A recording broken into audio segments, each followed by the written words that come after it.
Welcome back to the Talk Cafe and Podcast. I am Kaya Montigny. Today we're introducing you to Chase Hartman. Chase Hartman of Tampa, Florida is a community change maker and youth leader dedicated to finding a solution to some of the county's toughest challenges. 18-year-old Chase co-founded a nonprofit called Ecker Brothers and an award-winning book distribution called Read Repeat. Focusing his efforts on improving literacy rates, he's collected and distributed more than 225,000 books and impacted the lives of more than 65,000 students in Hillsborough County, Florida. Chase champions the need for more books with diversity and dual language books in local Title I schools and has worked to raise more than $150,000 to improve literacy and run environmental projects in this state. Chase enjoys the challenges of leadership opportunities and served as senior patrol leader in Boy Scout Troop 46, where he's also achieved the rank of Eagle Scout. For his service project required for the respected rank, he designed and planted a butterfly garden at his former elementary school and purchased butterfly habitats for each classroom to learn more about the importance of the declining monarch butterfly. He's attended leadership workshops with Boy Scouts with the National Youth Leadership Training and also at American University with the National Student Leadership Conference. As an honor student, Chase attended the American Legion Boys State Conference and received a Samsung Scholarship.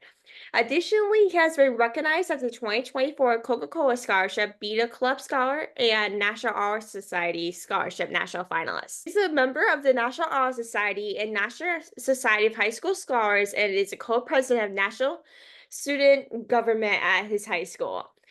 Chase's academic and community service efforts has been recognized by Dr. Ben Carson Scholar Fund, which was awarded him the position of Carson Scholar.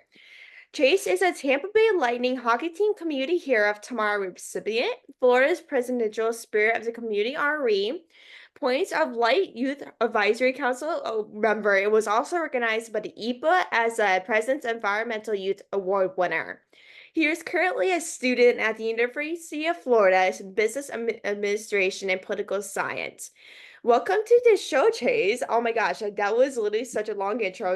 You literally have to change so much as a freshman in college, but welcome to the show. Yeah, thank you. And thank you so much for having me. So you spent most of your time with your organization, Echo Brothers. Like, tell us more about that. Yeah, I'd say it kind of started for me individually as a project called Read Repeat in 2016. And it started mostly from an event called Boogie for Books, which was at my elementary school in fifth grade when I was 10 years old. And what happened was to kind of attend this dance, you had to bring a book in, a used book. And all the books were going to be donated to an organization called Metropolitan Ministries in Tampa.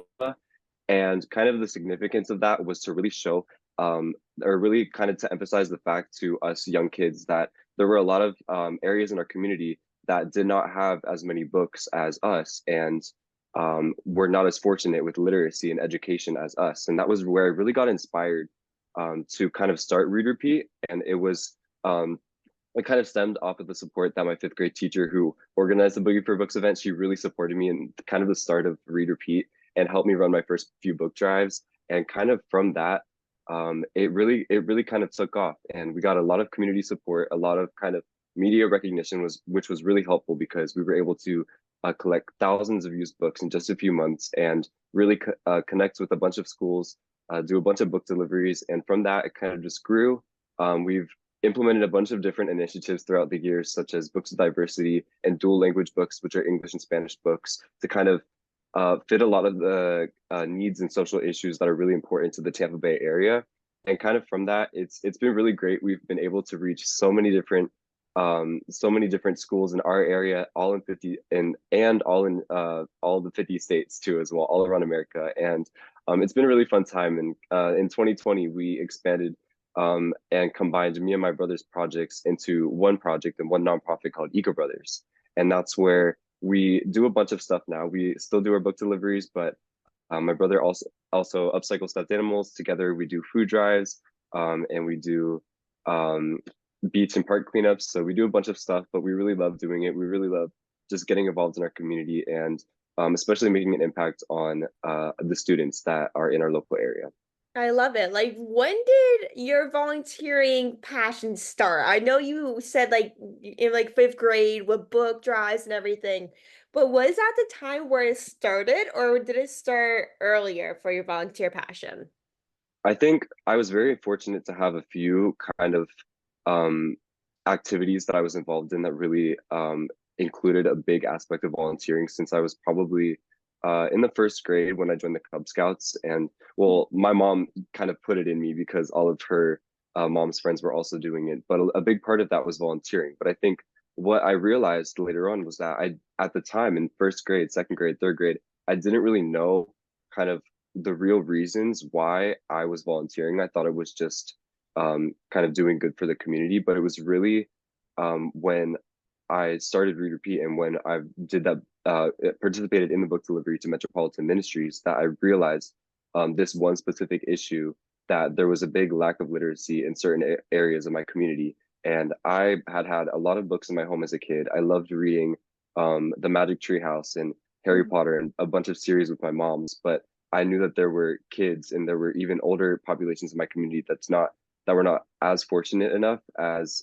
kind of my home. And I knew that I could take a direct part in solving this issue and making sure that all of these kids were inspired in reading as well, because I had seen kind of the benefit that reading had on my life. I mean, sitting in fourth and fifth grade classes, we used to have some classroom parents come in and really kind of read with us and help us read. But in my first few book deliveries with Read Repeat, I went to some schools and I realized that there were whole classroom libraries and whole school libraries that had little to no books in their libraries in some schools in Tampa. So that was where I really got inspired to kind of just work on this one issue and kind of grow it from there. And that's where I really got a bunch of community support and really kind of saw the importance and impact of volunteering because I realized that it can really bring a community together and it can really kind of really open people up to being just passionate about helping each other and coming together as a community and making a difference. Absolutely. And I was a Girl Scout in like years Hmm. ago, so I understand with Boy Scouts and Girl Scouts, the main thing but with both organizations is volunteering. And I was Yes. like too young to realize I was like, why am I volunteering my time? Like Right. for Girl Scouts. And I'm just like, I didn't really know what volunteering or that sort of thing was. I just did Girl Hmm. Scouts just to do it, honestly, like Yeah. just keep myself busy. And when I grew older and just left Girl Scouts years ago, I was like, well, I guess I'm more passionate about volunteering than I was when I was in Girl Scouts because it really teaches you, either Boy Scouts or Girl Scouts, about volunteering. That's one of their main like missions per It se. does. And Yeah. so when I got older, I'm just like, well, volunteering is needed. I'm from Scranton, Pennsylvania. So Hmm. basically, with our area is really big in volunteering, no matter what. Hmm.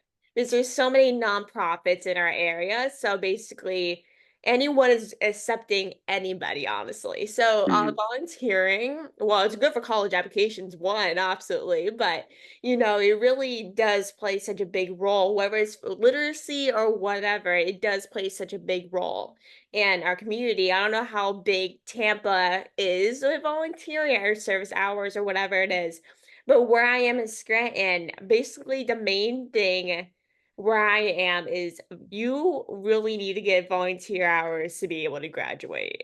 Was that Hmm. like kind of the same thing in Florida as well?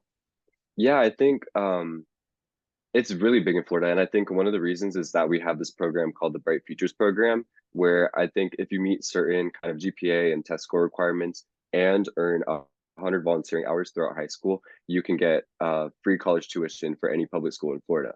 So that is a big reason why a lot of people stay in state. And it is one of the reasons why I stayed in state and went to the University of Florida is because they have this really great program that not only kind of encourages people to get involved in their community, but also provides free college tuition and encourages people to kind of further their education. And that's really one thing that like Eager Brothers has really emphasized is um, kind of the fact that we can provide volunteer hours as a nonprofit and like help people or help students get their Bright Futures hours, but also we really emphasize kind of why they're doing this, why they're getting involved. And during every cleanup or park cleanup or stuffed animal sewing event, we really emphasize the fact that like this is what you're making an impact on. This is the issue that we're solving today. Definitely come back and help us out or get involved or start your own projects if you really want to.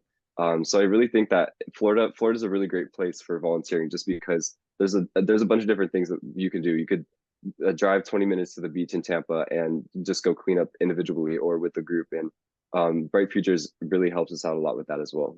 Gosh, I'm jealous because where I am, like they don't offer that to us. So now I Hmm. wish now they provide it since you guys do that in Florida. I'm jealous now. Yeah, they should. They should.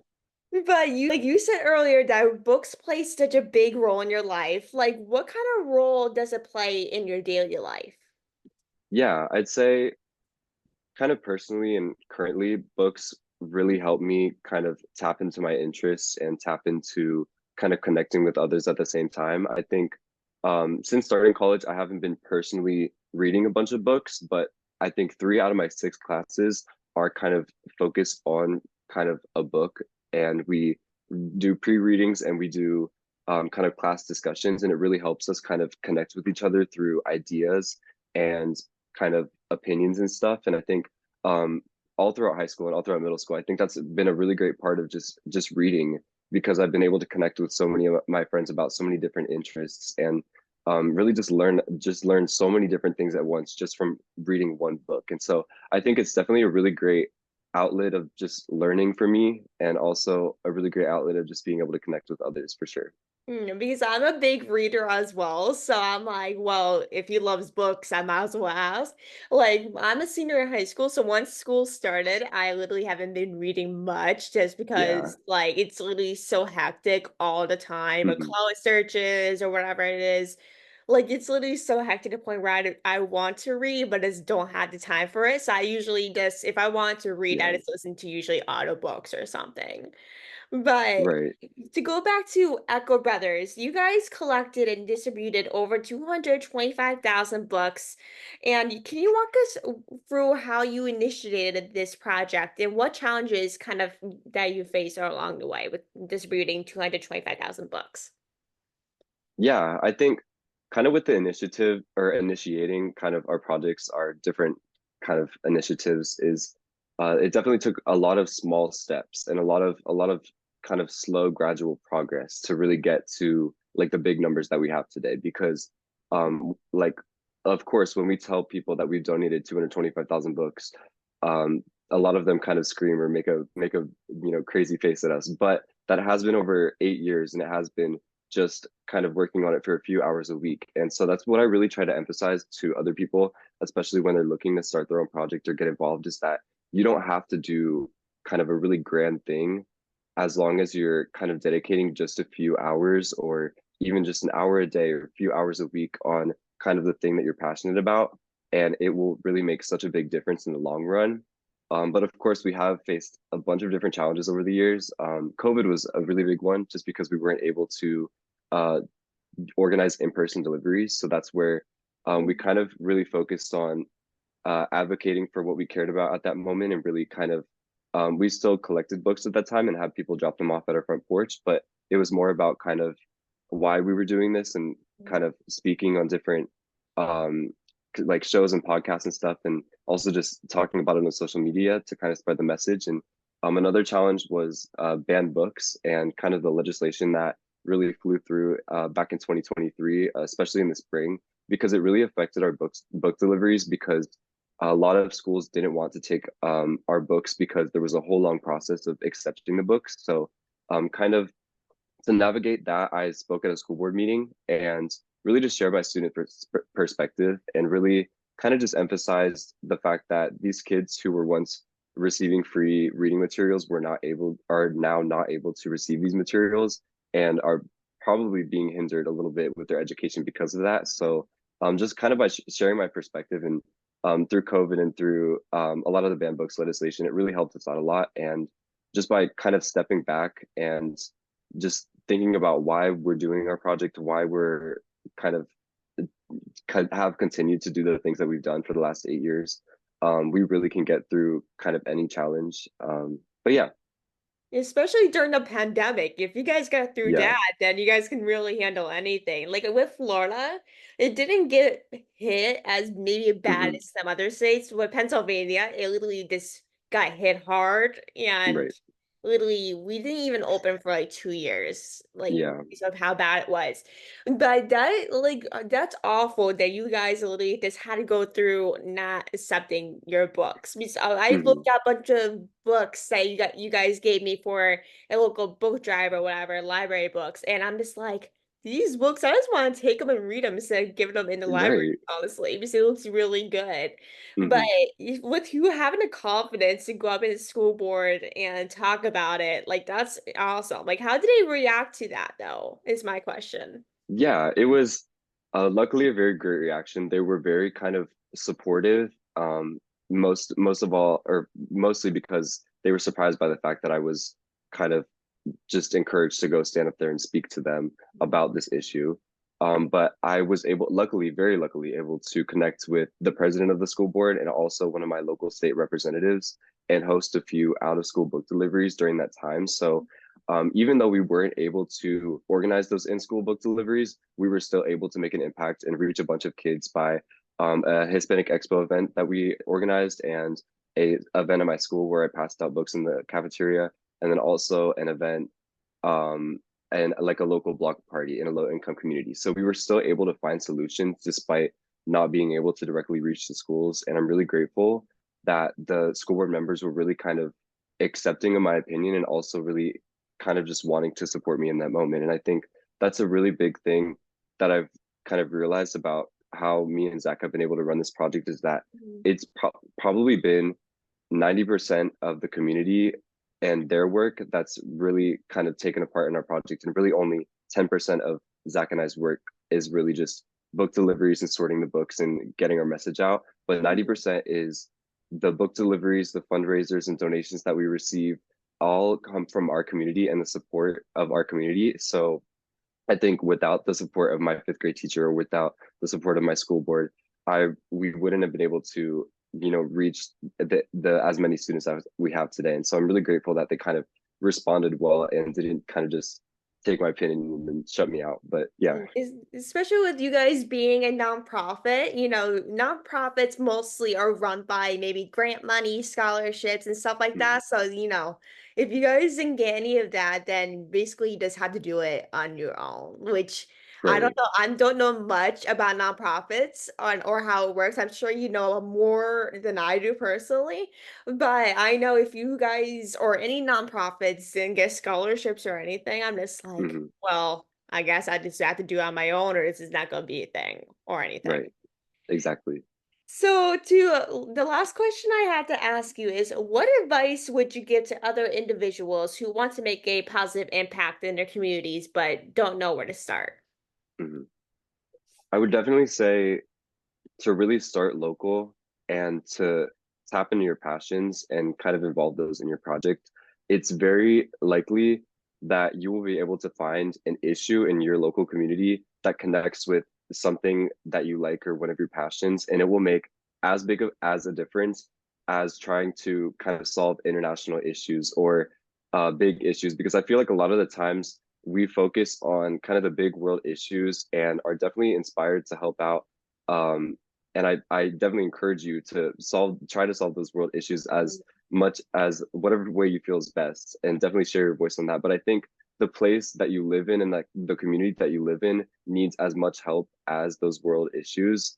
And it might not be as big, but I think the little actions that you make in your community and the way that you're able to tap into your passions, you're really going to be encouraged and more motivated to kind of connect with your community, to learn about the people that live there and to make such a big difference. And so I really want to emphasize to everyone who's listening to really start local and to tap into your passions. If you are really interested in, I'd say, marine biology, but you don't live on the coast, you don't live by the ocean, it's still such a big important issue. And you could focus on the waterways that lead to the ocean in your community. You can focus on kind of the ponds and the local wildlife that live in your community and kind of work with local organizations to solve that. So there's still ways that you can get involved, but you're gonna be so kind of better off and really kind of effective with your time if you stay local. and really just follow your passions. You're so right. So that is the best way to wrap up this episode. I hope everyone enjoyed this episode as much as I did. I'll make sure to put Echo Brothers links and everything below for you guys to check out if you guys are interested in learning more. But thank you so much, Chase, for coming on, taking the time. I love literally everything you're doing, and it's an honor to have you on today. And thank you for everything you're doing, because it's definitely making a difference. Yeah, thank you so much. I had a really good time. Thank you. Same here. So thank you everyone for listening. Make sure to like, subscribe, and review, and I'll talk to you guys very soon. And